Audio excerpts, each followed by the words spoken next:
voix du peuple, oh, la voix du peuple, oh, si tu es bien, oh. Vincent Chilouizi, étoile de la presse. La voix du peuple, toujours longueur d'avance. Les informations partout dans le monde. La voix du peuple. Face à l'actualité, votre émission reçoit pour vous na programme Nabiswa Lelo Prince Bakali au Torolobelana ye l'actualité nyoso concernant Milulu ezala katsamboka na biso torobeta torozonga mamuke sima kolobela mambetali Milulu ya Fally pour porter robeta bon Stade de France et par rapport ya ba polémique ebimi na sima et puis torolobela bongo événement tozala ngo susu ya mutuya ba événement ezebele les 3 tozala héritier Watanabe JE le 4 tozala Weranson tozana Ferregola tozana Fally pour parobeta il y a tellement des activités en Amboka na biso na France en Europe en général depuis musique et zongi en tout cas ça mérite que tomba na rolobela rango aujourd'hui j'ai préféré inviter Prince Bakali pour que tout me rappelle rolobela actualité en général sans plus tarder Tozo Yamba invité la biso le Prince Bakali, bonsoir et bienvenue dans cette émission une fois de plus. Bonsoir Jovens, en tout cas merci. Et ça depuis 2026 hein?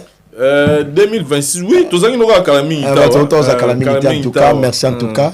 Plaisir Eza ya ozala te côté parce que nayebi ke pembe na yo ba question bien et pour Zamagipi na zala très à l'aise par rapport à ba réponse na aussi. Merci na ba bonne tout ya la voix du peuple où Eza parmi ba grande chaîne ya YouTube et puis Jovens Vincent Tulus Aza parmi ba grand nom ya chronique musicale na biso plaisir na ngeza ozala te côté et j'en profite na informer ba touké tout ça la produit oyo Eza 4K plus Eza produit pour na ba tunyo sto ba tempo ou e beta bango choko pena o ba tia ba sala ba produit mabe et beta bango ne longiso pa ko li produit o ya 4K plus et ça la maison awa toza ya maman Nicole Malonga en tout cas et aussi ça va tempo ba tâche nyos tout na une semaine dirait une semaine et si li nyos tout et ba produit tellement belongo si ça li bumuna hotel meza munene moi c'est ya moi liboso munene simeya munene ba produit nyos tout au retrouver en na maison awa toza chez maman Nicole Malonga maison awa toza et j'en profite na pe sambote belé par Luki passeport ozo fêter anniversaire na ele joyeux anniversaire au boss Luki passeport on go bim sa passeport na mbonga muke na dire ya muke on go kene Belgique Paris Belgique covoiturage ya sûr les appels Luki passeport contacter en on contact na patience muke de long jam éclairage public ya Paris et puis patience Ilolo Karambongo patron de patron patient Ilolo Karambongo merci à toi patient Ilolo na peso mbote belé Hakim Saloum le Neymar congolais et puis il y a Théo Zambrota celle congolais ou aller à dollar il a été merci naza prêt pour la question na yo Jovens Vincent Tulus. OK, merci beaucoup Prince Bakali. Na bani na question liboso bazotonga yo. Bazotonga yo balobi ke yo yo bebisa musala presse na mboka na biso. Komi le roi musicien ozaki na ngambo yo baneko ko attaquer ngambo yo olongwe okomi na ngambo comme ko attaquer ngambo mususu ozaki na ngambo affaire ozako attaquer Fally na ba investigation na yo lelo komi na ngambo Fally okomi ko attaquer Ferre babi c'est-à-dire on irait musala ngwa presse ba Prince Bakali aza parmi bato ba yo baby sango pourquoi faut ça la ngande presse name da baby sango te ba dotanga nde komono mingi babi ba mona ya koza na ngambo ba ko attaquer ngambo oye na ngambo donc comment dire musicien alors que campagne ya déstabilisation na palanga et les karaté parce que naza fort mentalement au moni ba jé wana ba petit jé wana chez moi ça passe pas parce que na yebi gens on les kaka et ça ba campagne mo boye bazo lukanet ba déstabiliser nga so naza fort mentalement te non ça déstabiliser na yebi yango ezaka Prince Bakali nga kutu bien au contraire au vu de tout le monde batu ba yebi ke naza mutu ya te non lelo awa lobby a te na bongo te histoire nanga o eleka avec Koffi Olomide les grands port respect na Koffi Olomide na pese mote bele place ça histoire nanga o eleka na faire rigola batu nyos tu ba yebi yango ozo point batu tu ba yebi yango nga na vanda te e bon matin na lamuki boy que non na baluki li Koffi Olomide o amemanga poto o naza reconnaissant ti lelo ke Koffi mtamemanga poto ozo point ngam na baluki la été Koffi Olomide ba golo ba pesa ka injonction à ça la choix entre ngana bango ba golo Koffi Olomide ça la choix ba golo so ça problème na ngeza wapi yemo ko mukolo ba faire o biso to lobelaka asali choix ya ba golo so bino bolinga na sandeni na kemande na lobela kaka muto apekisinga na lobela mamnae wa choisir tamususu dans ce point de ce point là sincèrement je pense que dans ça clair et bateau baza mayele bazo comprendre Du côté Ferregola, Bagolo Balobi, tu ne peux jamais servir deux maîtres à la fois. Soit tu fais le choix d'héritier ou de Ferregola. Nga prince bakana binaza journaliste boko ponelanga kate babi te biso bagoloa to boy au moment où biso na Ferregola be biso na héritier watanabe to ça en bon terme te to boy o lobela makamna biso na lobi na bandana héritier avant na iba Ferregola. Donc du coup na tikali héritier. Le choix est clair. Ce que bon lobela que notre prince bakali le lobi oyo okumisi o lelo. Non, c'est un faux débat pour moi. Exemple. Mais pourquoi pas quand on a un héritier Watanabe, on a une position où il y a un Takarafa et bon, c'est une question à faire.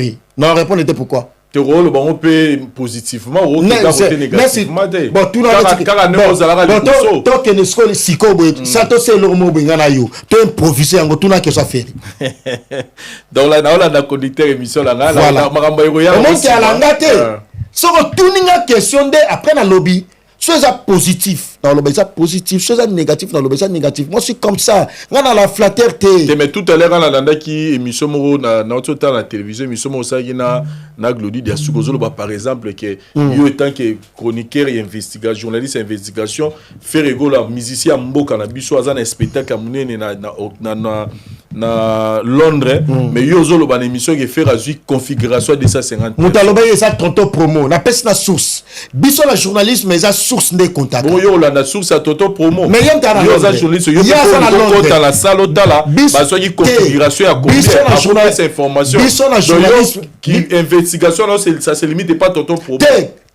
Ça se limite pas. Biso la journalisme toi là ba correspondant.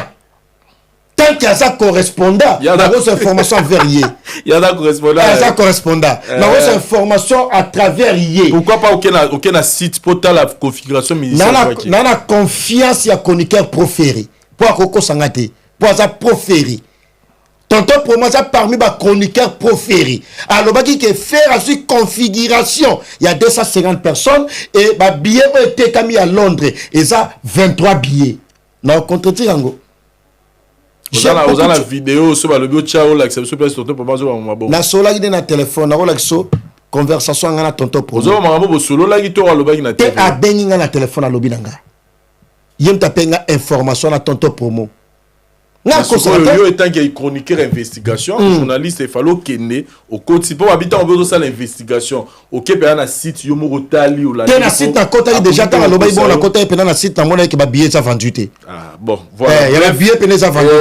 Mais sinon dans l'ensemble totalio ba intervention na yo ba sortie médiatique na yo pour soutenir l'activité à ndeko na yo Fally Ipupa ou beta d'événements bato misu bazaro seka balobi azo sala effort pour ba accepter na ramba Fally mais balingi na bango yete bazo bengana ye mais quand on a vu vidéo sala gina Glody Diasuka auto mona ko zo beta lisolo tu ko zoa pakos na yo na ndenge ya communication question na ngezali comment tu t'es senti quand au mona ko zo qui appelle ya bureau ya Fally pour ba fouta yo mbongo par rapport à ningo accompagner qui promotion après ba maramutu ndenge de kaki o se sentait ndenge. Déjà premier sentiment nanga c'était pas que parce que ba pesinga mbongo wana. Le premier sentiment de satisfaction était au moment où j'avais vu Fally Ipupa en live comme ça à l'aéroport de Charles de Gaulle. Déplacer nga sentiment nanga ezalaki yangwana na mona que j'étais considéré. Joves, Bosa, grand journaliste, il y a presse en ligne, au Yambo Cannabiso, c'est bon, compté parmi les grands, tu fais partie aussi. Nga Bakali, depuis la bande carrière, nga Boyebi, depuis Kinshasa, dans ce cas-là, on ne jamais, dans la activité à Fally, et dans ce cas-là, on ne jamais d'accord dans la réalisation au Falasala. Mais comment on a que nga Bakali na yena aéroport, premièrement, il y a qui émotion pour nga. Tout le monde na aéroport. Na kati ya communication ya marketing il y a deux grands événements nga Prince Bakali na zalaki na kati ezalaki parmi ba sentiment satisfaction nga et na kati ya sentiment wana na se déplacer qui na effectué qui voyage ou eza comme mission de service en raison ya musala nga pour na deux grands événements na kati ya province moko ya munene pe awa na France province etanga mina comme ya Angers. Ba warrior ba s'organiser ba inviter ngana ki sinjo apoto ndo sala promotion pour des grands événements. Et j'en profite, na saluer Maman Françoise Odjoki, parmi les organisatrices il y a événements, Maman Françoise Odjoki na kati Angers, Moutambonge Belé, Maman Françoise Odjoki et puis Mimi Berkibare. Joyeux anniversaire à toi, invité inga, et ça parmi les sentiments, bon souvenir il y a carrière nanga et to longwe wana. J'ai été aussi honoré na kotisaki kombo nanga pour na accréditation pour na badge pour na des grands événements. Mais tellement saturation et ça qui tellement belé ça événement national mais ça international et puis accréditation tellement les cas qui belé plus de 850 et quelques. Tout ça là il a bisoté du côté accréditation du côté a fallu. On s'en prend donc tellement ça qui est belé et c'est là qui une forte perturbation et on ça là qui na zoyangoté. Batali que non, lui il ne peut pas manquer ça. Bah pesca invitation VIP. Déjà c'est un honneur pour moi. Oyo ngana critique ka fali lobby mais ba honorenga pour la sa considération au fala sanango vis-à-vis la biso presse. On s'en prend peut-être à tali habité ce type consciemment yenanga dans la première côté mais nda kendela langa peut-être je suppose peut-être azala aveuglé mais les lois azala utilisé peut-être azala peut utiliser et les lois oyoyo soka zongi na nzela na e pourquoi la kangele motema et j'en profite encore une fois de plus de tout mon cœur sincèrement je remercie Fally Ipupa ensemble avec toute son équipe en commençant par le directeur Edi Badiata. Il y a Fisto Koloke honorable, Cyprien Anzolo, Mano, tout le monde et Jiki Tenge, honorable, Soule Kauka, pour citer que c'est là. Nous avons félicité Bango, nous avons remercié Bango pour la considération de Bango vis-à-vis Nanga. Et Lelo Oyoyo, Jovens, sincèrement, Boandalo Belamamba Fally Nakala. J'avais regardé l'une des émissions au Bossalana Fally, tu étais avec ton frère Jazz Kavoulou. Oh les lois comme détracteur ya Fally nenga komisa Fally na mona ba prouesse na mona ba réalisation ya Fally tous on les savait que Fally a sa grand mais tout ça là qui muno comme makasi mais les lois comme naza na côté ya histoire ya bien naza na sentiment moko o eza que nous a la réserve il y a 20 à 15 ans de nazo continuer ko savourer ngo malembe ba retard wana et retard on a nazo récupérer les lots et ça retard on a regretté na ngoté on a sali promotion à double stade de France très bien o eza tellement grandiose na carrière ya Fally oh depuis Congo et ça là Congo aucun artiste musicien congolais a bêta concert na stade de France ngas qu'on a bénéficié la grâce wana pour moi j'en suis fier de ça voilà, merci beaucoup Prince Bakali. Tu étais témoin et il y a événement wana tous les 2 jours. Alors pardon pour la clôturer yango, na ya pena na question na yo ezala ki basé sur mbongo. Oyebi na satana na mbongo te, ke na ozambongo te, na satana na ngote parce que pour nga na mona ke yango ndete eza priorité nanga. Priorité nanga eza kana na accès, c'est tout. Ozon accès à makambo Fally. Oyebi tout au long ya concert ya Fally bi mbongo nga na zui. Ok. Mbongo ngana zui pona bateau ba qui concert à Fally. Et puis même les jours il y a concert na kuta na ba warrior msu ba uti même États-Unis tout ça boy na boy. Bakali biso ba warrior to la so que nous les bienvenus et puis to la so que awanza les alagate ba kabela ba 500 ba 300 ba 200. Pendant concert il a fallu je te jure ti les longa Bakali na zanga 50 € na pocheté. Depuis concert a Fally ba promotion de to bandana tina ndenge concert sili tina ndete to se émission na lelo. Après ce 2 semaines après concert, si le longa Bakali na zanga 50 € na pocheté. Batambongo bayaki, ba passia ilolo karambongo bayaki patron passia ilolo. On s'en prend. Ba junior la vie, boss June, junior la vie bayaki. Ba Hakim Saloum le Neymar congolais patron, boss Spiritas bayaki. Donc et ça évidemment mo bosso na lobela ki onte na ngana zampiaka. Na lobela ki yango, yango ampiaka ki makinga. Si vous avez baksa likolo nango nazaki surpris le directeur Edi Badiata bi producteur na Fally ba s'organiser pour que ba futa biso et bi sentiment modèle wana aussi appel ya modèle wana et peut-être OK aux mbongo za moins de 10 000 balles te nga Bakali sincèrement na soki 15 000 balles ou outi pena na Fally na producteur ne ba futinga Pour producteur. Mais tout le monde est bandé Moussou Bazaro avant Bino Bapé Sabino Bamo tout le monde est bandé Moussou Bazaro tombo kabalobi que fallait considérer bangote Moussou Babagi Barolobe la montée parce que Bazo c'est là-bas foot à bango. T'es nazande mona bangote Jovens. Il faut au moins faire la part des choses. T'es nazande mona bangote. Du coup oyé tout le monde défend Fali. Tout le monde défend Fali à sa manière. Moi je le défends premièrement comme chroniqueur, Bissola Bango, chroniqueur de la musique, Bissola Bango, tout ça va partenaire plénipotentiaire. Sur la longue en anglais, on a fallu la famille nanga. Azama kilanga. Tout ya bakal pourquoi bokena on le quoi midi 14h. Jazz Kafulu, waza mu Congo moi na boma. Yena faire ba botama na boma. Akumi sa faire ton midi pourquoi bo critiquer angote. Bo tout ya bakali wazo critiquer et condamner. Makilana ye. Azo soutenir, pardon, excusez. Azo soutenir et condamner Makilana ye. Pourquoi faut comme anet bo critiquer yango? Pourquoi faut comme anet bo lukina midi 14h? J'en suis trop fier ya ko critiquer Makilana nga oza fali poupa et puis aza artiste et musicien congolais ozo sa ba réalisation ya makasi ya Congo. J'en suis trop fier. Trop fier nango Prince Bakali na otu kotala moi ba émission Fali et Lora Sali lelo double stade les tozolo bazara parce que to aza congolais to bi na bandal akoli kota bandal to bi makamnaye mais surtout que nango na baningi mususu agi muto ba tutu fa ba betela maboko parce que Stade de France ezaki sika o ezaki le rôle impossible pour un musicien congolais à betango mais ko beta concert wana ya Fali tous les 2 jours to moni ba collègue musicien na mususu ba legi na ba etando ya télévision ba lobby bango balingaki ba sepelation ba moni ki concert wana ezaki mélange à batumouino na mindele mais on dirait pour la bango le fait que ba moni consommation public ezaki mingi ba noir ba lobi que dans cette musique na biso zara na ghetto lo wa sika fala sali ezate ba propos ya bongo venant des artistes musiciens yo étant qu'analyste au rôle bani. Moi je pense que tous les artistes musiciens quand on était contents pour des grands événements. Non, quelques-uns, ça va faire, à part faire là. Je ne parle pas de faire rigoler en tout cas. Non, mais moi je parle de faire rigoler avec son groupe. Moi d'ailleurs, quand je t'ai donné avec sa bande de femmes. Non, oui. Non, ça n'engage que moi, les propos tenus, ça n'engage que son auteur. Ça n'engage que moi parce que, à propos déjà à faire rigoler ensemble avec sa bande de fans. Au moment qui d'accord dans le concert, mais tout le monde était d'accord avec les concerts, avec ces 2 grands événements qui se sont passés. On prend donc, au moment qui a critiqué le concert, événement, alors Bagola, autorité morale, ils ont fait rigoler. Ceux Bagola, ils ont critiqué, et que Toyoka, ils ont toujours continué. Ça veut dire, autorité morale, ils ont d'accord dans Yango.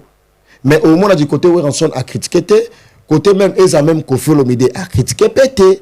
Côté même Redi Amissi et tant d'autres bah critiquer concert wanate mais seul bandi ya bato bazo critiquer ngo ezaba gaulois na leader na bango c'est tout événement et l'équipe bien au vu de tout le monde ba africain bazala ki wana ba invité bazala ki wana ba invité au bazala ki wana il y avait pas que des congolais il y avait des africains aussi bien évidemment bazala ki wana événement wana ezala ki événement ba congolais te et ça qui événement à Congolais en particulier, événement à Africain en général. Tout le monde qui s'est passé qui tous les 2 jours wana n'engé invité ba yemba qui ba presta qui comment public a réussi qui présence naie critique et aux années na point nini. Netinga personnellement lokola expert ya chronique musicale du côté habillement 5 sur 5 côté communion entre artistes avec son public. Bravo à Fali. Bravo vraiment à Fali. Le public était tellement présent. Moi, je ne pensais même pas que deuxième date et aux alla réaliser et aux alla pena fallait au bêta concert wana. Sincèrement, non on a dit Stade de France. Fallait au bêta on les deux dans les 3. J'en suis pas sûr. Mais attends le yango petit. Et puis les deux n'avant da yuapi. Les deux n'a fanda pardon les 3 n'a fanda pena likolo. Les deux dans la place VIP ba servir nga pena champagne na zo mela tout ça na za pena na honneur biso ba tresi mbelenga pro mais les 3 na nzima pena na fana likolo pona na tala concert wana avec observation lokola journaliste d'investigation na sali pena contour ya tous les 4 coins na za observer non laisse tomber tout ça là ba débat mususu Vincent Toulouse mais niveau au fala bois qui musique na biso likolo namona on ante depuis la bana communication lobby kobeta concert nga beti fala beti on doit dire congolais nyo so signer Stade de France parce que batuka ba yaka ba concert na bango ba dali pe kana ta stade on a bi mutu to signer na donc somo Stade de France les a sousté non exactement non somo Stade de France les a sousté mutu nyo tout pour beta ni sa ba condition faut remplir ba condition et biton fala beta ba tournée interprovinciale batu ba seka fala beta ba Nantes ça c'est impossible fala beta ba Bordeaux fala beta ba Marseille fala beta ba Lyon OK Congo la beta surtout ceux de la génération na betango bo génération ba vie na beta kuna fala la premier artiste musicien tanga beti yango tanga beta ba U Arena tout ça compte ba autant la parcours carrière et artiste ils ont tellement monné les opposés bo pour beta Stade de France tout ça aussi ça compte soyo za sous budget Josu podium wana ba beta Stade de France au moni podium ya ninga bongo podium en or donc ça des amamo congolais ba misien ko ba ko river non si côté après 50 ans ou après 100 ans wala ngano to salaka te mais ndenge nazo monela mutako longola ta date moko eza héritier na Inosbi nde pena nazo pousser ba analyse nanga un peu plus loin héritier na Inosbi ba ko beta Stade de France ta date moko kaka pas de souci. Mais le reste matinal ba robeta après 50 ans ou 100 ans. Sigo ali solo ga ya mambasta dango tant ba bazaro loba to ba musicien parce que j'ai suivi beaucoup des émissions dans la ni musicien mo razo loba lobby bana musique ezalati les musiciens on nga linga Joven s'il vous plaît avec beaucoup de respect na linga tanto ça l'émission autant que la combo ya mutu ozo préciser la question. Il y aura une question na ngai. Tant que la musicien musicien lobby boy. Musicien on ani le nom n'est pas important. Ah non, mais non, c'est important. Comment tu as sur la notion c'est important. Tant que la peine comme on a, et ça te fingaté. Et ça question na yo, réponse ça yanga. Ce que vous laissez ça yo c'est ga musala na yo. Tonton Lai. Ah d'accord. Tonton Lai à lobby bana musique et bana mutasala mamuluga papa Wemba zati. Te. Siko so qui dans cette question nga. Eloko wana ningi lubamaka. Pour yo, après comment on a la réalisation nyoso fallait à sali. Tu penses que le Bamara avec un cœur sincère tout et ça rapport na robo ya rapport mutu fo boya ne kaka. Papa ma personne. Lelo s'il faut parler d'un artiste qui a réalisé plus. Bazolo balelo bazong si papa oui papa oui mbasala musicien mo na Congo na sala ngwazate.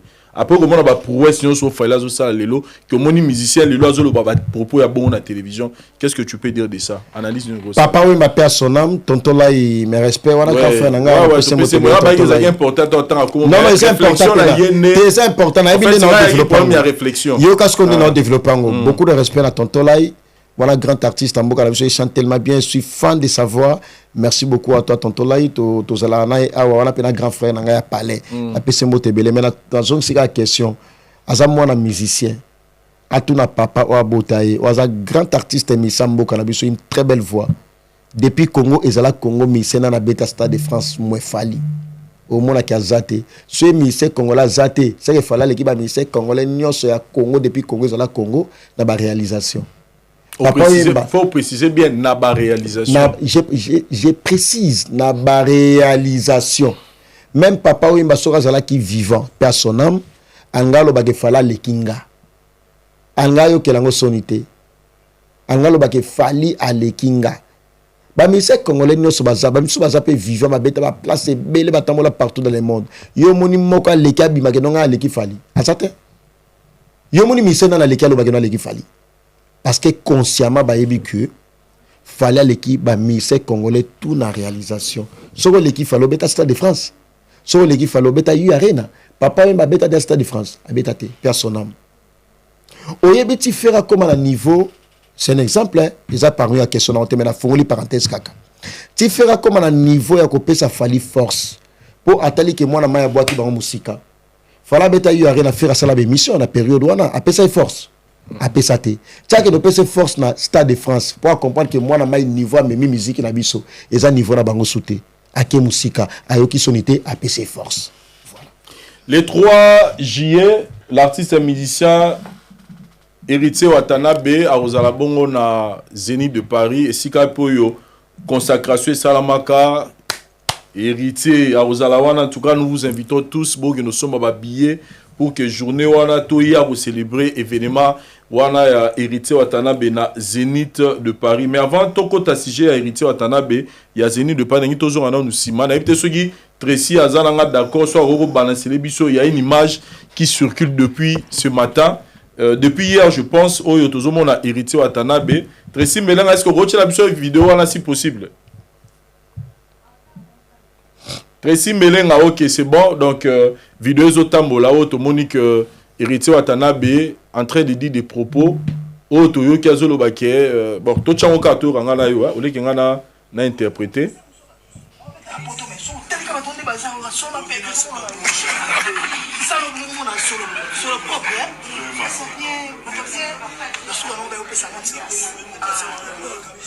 C'est-à-dire Ritsa Zolo dans la vidéo qui est la place nous soit ba concert na poto yo ba neka ba monde ba bazana yo bo ki sur la mapeka nga ya na concert moko la kenda on a sur la mapeka. Bref ba pona ba tout sous ba interpréter on dirait héritier a fini ba na poto te a fini ba na poto te non bon interpréter ma autrement te nga na ka sur la mapeka to na kenda Adidas Arena na ka sur la mapeka nga na yoka nga pe na yoka yangu to na kenda Adidas Arena place na vandaki na ka sur la mapeka on se reprend Adidas Arena c'est en 2024 yo ba référence pour dire ba référence aux arabes pas ferré te on nga la salade.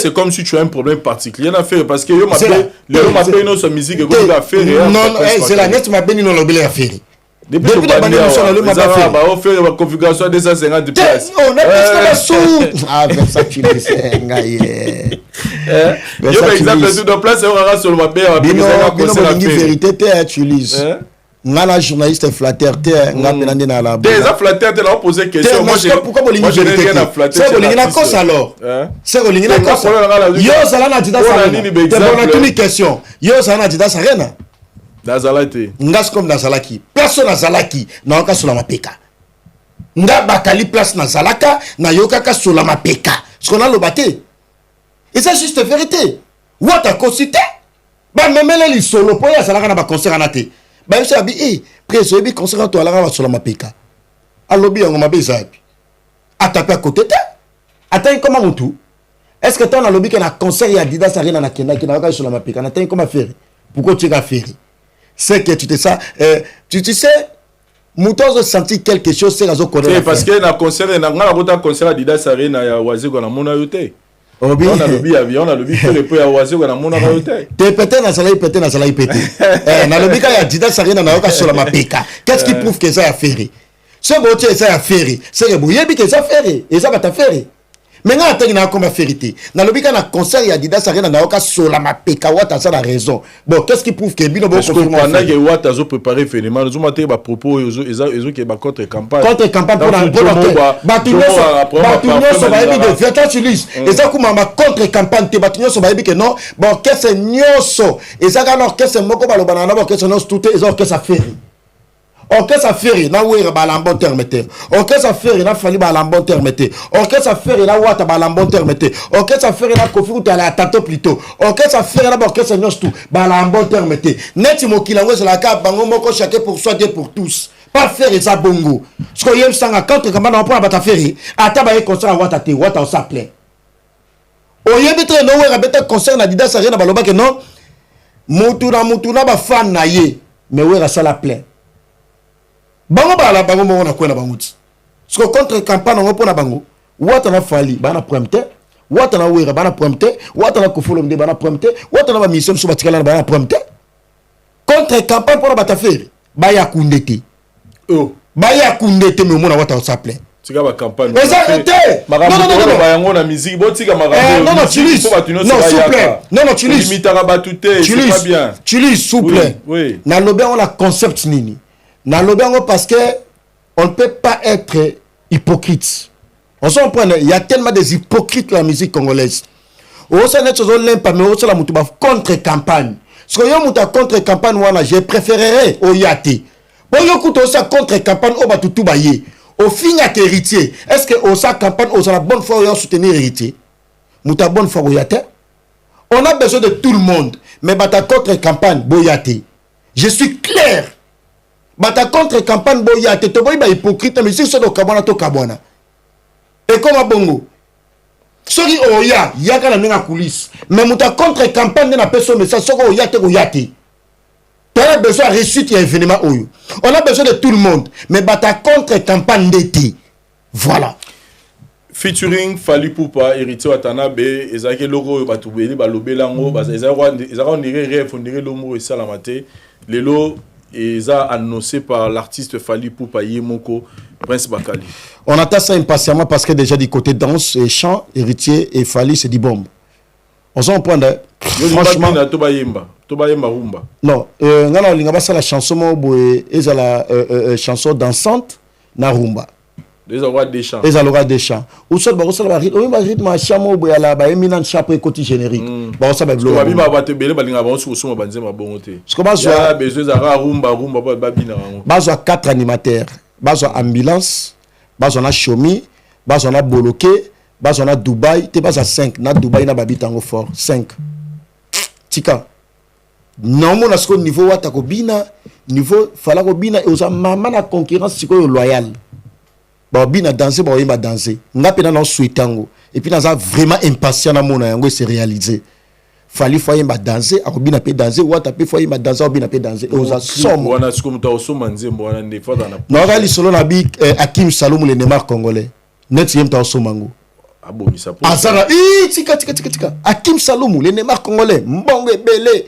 Net ba welango ba passer ilolo karambongo ba welango ba yate o zambrota utalia dollar elalate ya wili musheni kona mboka pa bi petit nga pe funa kota mboka ya wili wana eke ba chiffre mo likolo ma ya somo ba ya Bruno Lubika mbonga propre baza ko envisager ya Bruno Lubika baza ko envisager ba kota ga wana et za somo quoi tourbillon peso continuer tezo continue en tout cas bravo héritier Watanabe na moni déjà visionnage nango déjà qui est trop bien ils ont évolué trop bien bravo à lui héritier Watanabe la poule comme les chanteurs fut na Serge Beno mais keba elo comme soupezoya o ezaki ba vient biso djuna mumbafu ba bois qui ba mbinance ba bois qui ba chomi ba bois qui laisse tomber OK womoni wata non c'est pour la attitude à wata alors ba sous trotter piaf à larguer bravo à lui héritier Watanabe la poule comme les chanteurs.